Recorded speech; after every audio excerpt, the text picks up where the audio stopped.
In today's video, I am going to teach you how to recover permanently deleted emails from Outlook. Even if you've emptied your deleted items folder or used a shortcut that bypasses it, Outlook often keeps a hidden safety net called the Recoverable Items area. If your mailbox supports it and the retention window hasn't expired, you can bring those messages back in just a couple of clicks.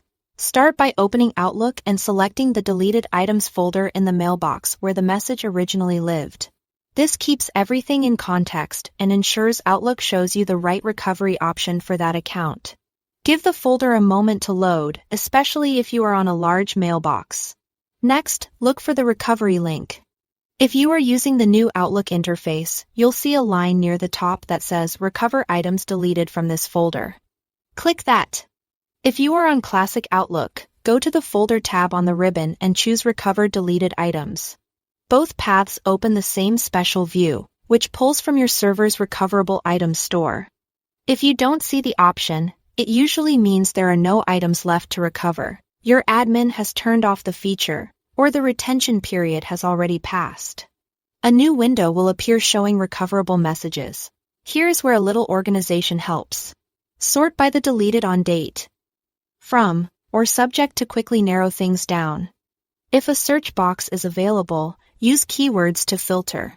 You can select individual emails by clicking the checkboxes or select multiple at once by holding Shift for arrange or Control to pick non-adjacent items. Note that previews may be limited in this view, so rely on subject, sender, and date to identify the right messages. When you are ready, click Restore or OK. Outlook will place the messages back where you can reach them easily. Depending on your version and settings, they may return to the deleted items folder or back to their original folders. If you don't see them immediately, refresh the folder list or check deleted items first. Then browse to the original folder you expect. Attachments come back with the emails and the original timestamps remain, though categories or flags may not always carry over. If the window is empty, that means here is nothing left to recover under your mailbox's policy. In that case, there isn't a built-in option to retrieve older items. And that's all you need to recover permanently deleted emails in Outlook. Thanks for watching.